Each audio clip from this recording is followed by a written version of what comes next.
presidente da Câmara dos Deputados, Hugo Motta, disse que a casa vai sim fazer mudanças na PEC da Segurança Pública.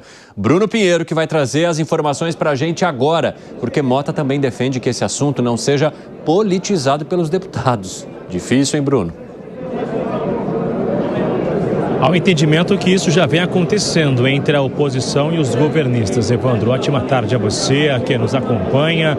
O Hugo Motta escreveu nas suas redes sociais, isso é algo que tem incomodado, inclusive, a oposição, essas manifestações de Hugo Motta somente nas redes sociais, e não uma conversa tanto com os parlamentares ou até mesmo numa entrevista, como era de Arthur Lira, que tinha esse hábito de conversar muito com os parlamentares ou de conversar muito com jornalistas aqui no acesso da Câmara dos Deputados. Hoje, logo cedo, Hugo Motta escreveu: a Câmara vai alterar a PEC da segurança, é um direito do Executivo encaminhar uma proposta de emenda constitucional e o direito do Congresso de alterá-la. E fez, então, este apelo para que não vire essa discussão entre os parlamentares sobre a segurança pública, já que estão dizendo que essa pauta vai sofrer uma grande intervenção para que ela não prospere. E aí tem uma discussão de que esse assunto é urgente, há um entendimento que é urgente, mas tem uma cobrança por parte da oposição, Evandro, que alega que isso vai dar mais autonomia para a União e retirar a autonomia dos estados. Então, essa é a discussão da oposição, mas que agora recebe um sinal de Hugo Motta que sim, a Câmara vai alterar a redação que veio lá do governo federal. Ainda está sendo ouvido aqui no Congresso o ministro Ricardo Lewandowski. Ele foi convocado para uma audiência para dar explicações sobre várias ações do Ministério da Justiça, inclusive sobre a ação da Polícia Militar, que se prende muito mal. Essa foi uma fala feita pelo ministro Ricardo Lewandowski. Diante disso, no contexto de custódia sobre o sistema único, o ministro disse que essa frase foi retirada do contexto e que ele tem a melhor relação com as corporações, e aí dizendo que respeita sim as cooperações, mas que essa fala foi retirada de contexto. Foi uma audiência muito com vários uma discussão entre os parlamentares, deputado Gilvan da Federal com o deputado Lindenberg, quase saíram em vias de fato dentro do colegiado, uma discussão acirradíssima. Então a gente já percebe como que esse clima esquentou em torno deste assunto da segurança e envolvendo diretamente o ministro Ricardo Lewandowski aqui no Congresso Nacional nesta terça-feira. Evandro. Valeu, Bruno. Obrigado. Vamos falar então sobre PEC da Segurança Pública. Fábio Piperno, qual a chance mínima desse tema não ser politizado no Congresso Nacional? Isso é uma manifestação, eu diria para você... Até inocente, né? Para talvez agradar algum determinado tipo de claque aí, porque não se justifica. É óbvio que o ministro político experiente como é, aliás, o presidente da Câmara, político experiente como é, sabe que o que ele falou é uma tremenda bobagem. Tá bom, para ser elegante, uma utopia. Mas ele é alguém que já fazia política no berço, né? Os pais, os avós, os tios e tal, todo mundo da família Motta era político. Então não há, porque nem ele mesmo acredita nisso que ele falou, né? Agora, que a PEC passará por mudanças, isso você acha que é importante, Alan Gani? Eu acredito que sim, principalmente delimitar, né, a possível interferência do governo federal nas polícias estaduais. Essa é a principal preocupação por parte dos governadores, refletidas para os deputados. Agora, uma mudança que eu acharia muito bem-vinda é a questão de presídios federais, né? Eu acredito que o Brasil carece de um plano de construção de presídios. Inclusive, muitos dos juízes nas audiências de custódia acabam soltando porque tem presídios superlotados. Então que se construa mais presídio para prender os criminosos. Gustavo Segré, para você, qual deve ser o principal foco dessa discussão sobre segurança pública entre Câmara e Senado com o governo federal? Primeiro, melhorar a segurança de todos nós, que a gente consiga sair na rua sem medo de ser assaltado, furtado, sequestrado, morto, sei lá. Hoje não dá para viver, é uma coisa que, sinceramente, não dá para sair na rua. essa questão dos presídios me parece muito importante, não apenas a construção, como está mencionando Alan Garni. Eu iria um pouco mais longe. Abolir, por exemplo, essa bolsa presidiária. Alguém que já demanda dinheiro do contribuinte para ser mantido na prisão por um erro dele, não pode ter um auxílio presidiário. Ou seja, nós estamos pagando porque alguém matou outro alguém. Deveria ser de uma metodologia que aquele que está preso trabalhe para pagar o seu custo à sociedade. Isso me pareceria muito mais sano. Mas é lógico essa situação em que o Poder Executivo envia uma proposta e o Legislativo tem todo o direito de alterá-la, como o Executivo eventualmente tem todo o direito de vetar alguma parcial ou totalmente a lei, e o Congresso tem todo o direito de derrubar o veto se assim entender. Assim funciona a República, é normal enquanto a isso.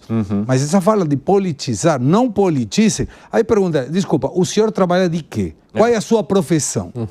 Eu sou político. Então seria como que um médico não trabalhe de médico. Pô, o político trabalha de político, logicamente vai ter que politizar a questão. Segre, o argumento que ele coloca é que a politização tiraria o foco do principal tema hoje para a sociedade, que é a segurança pública. Então, o que ele fala é que a discussão política ou a briga política sobre qual lado seguir, e eu acho que tem a ver um pouquinho também com o fato de a oposição dominar mais esse tema do que os governistas hoje, fazer com que a discussão fique nessa questão interna entre lados opostos do Congresso Nacional e que o foco saia do que realmente importa, que é a mudança de vida para quem está fora, todos nós. Sim, mas Evandro, vamos Mas você acha que é natural que as duas coisas aconteçam e que a politização entre aí nesse meio também? Eu então mudaria a palavra, diria a polarização, eventualmente, mas não a politização.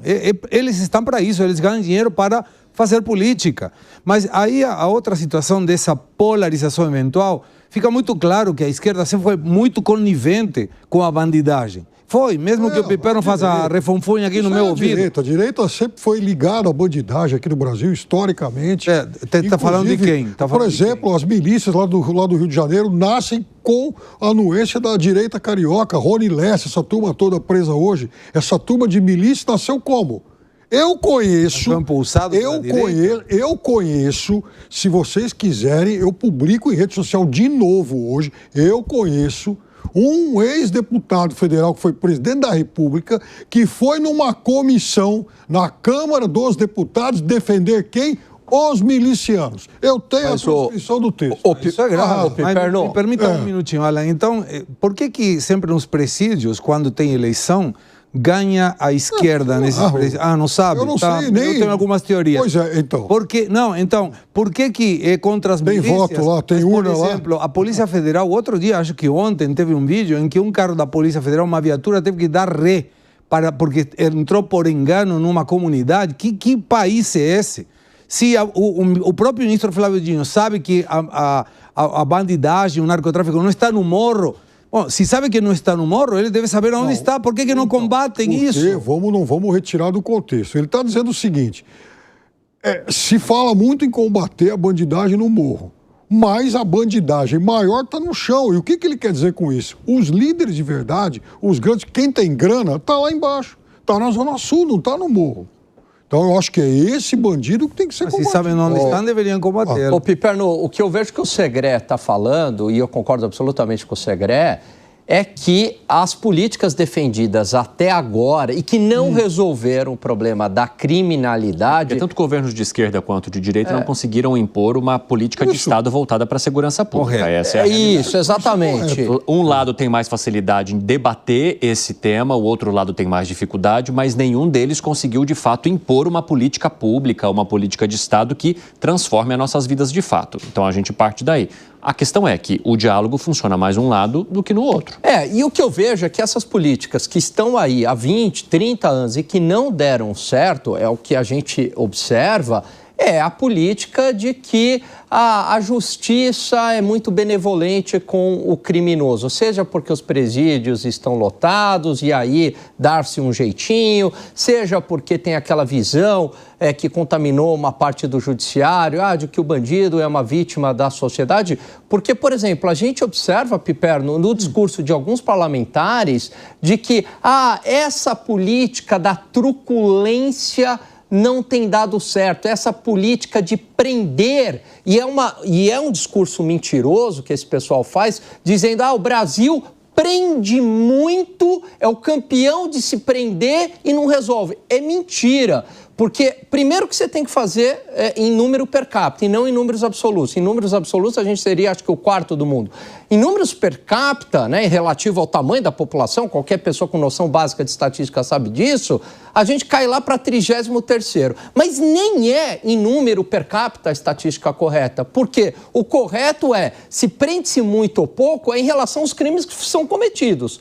E aí prende-se muito pouco no Brasil, porque você tem muito crime, você tem muito homicídio. Se você fizer uma estatística do quanto se prende em relação a crimes cometidos ou o quanto se deixa preso, o que é pior ainda, porque a qualidade, né, dessa prisão é muito ruim, porque a pessoa fica muito pouco tempo presa, então prende-se pouco, e quando a pessoa é presa, ela fica pouco tempo presa. Então a gente tem uma justiça, e aí eu concordo absolutamente, acho que é isso que o Segré, talvez você me permita, Segré, quis dizer, é que é essa benevolência que a justiça tem com a criminalidade contaminada por questões ideológicas. Fala, Zé Maria.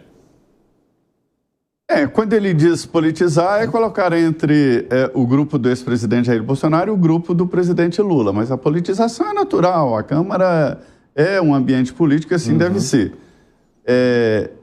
A segurança pública é o assunto. E não é só do Brasil, é do mundo. A gente vê, por exemplo, El Salvador, com o presidente sendo eleito, reeleito e trieleito, com 89% dos votos, para ter uma ideia de quanto a paz é necessária. Me dizem os líderes aqui o seguinte, que é preciso segurança. Para se ter investimento da iniciativa privada, precisa de segurança. Para se ter desenvolvimento, precisa de segurança. Para se ter educação, é preciso de segurança. Então, segurança é a base. E este é o assunto. Nas conversas que a gente tem lá no Congresso, que eu sinto ali naquele prurido político, é o seguinte, esta é uma bandeira da direita. E que agora o governo está tentando passar a mão nela e me dar um pedaço dessa bandeira. E é isso que eles não querem permitir. Haverá mudanças, a gente vai discutir qual é o tamanho dessa mudança. É preciso mudar, a União precisa atuar nisso. A União precisa ter ali uma central de dados que permita que em qualquer estado alguém seja identificado. A origem desse mal é a Constituinte.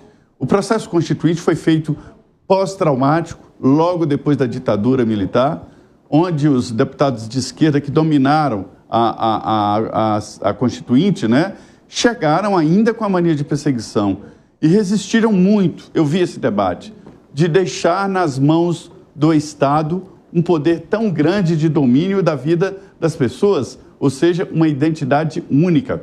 E lá, eles nem sabiam da internet e da inteligência artificial, né? Nem lá. Mas toda a Constituição foi feita no sentido de proteger pessoas que poderiam ter identidade em qualquer estado.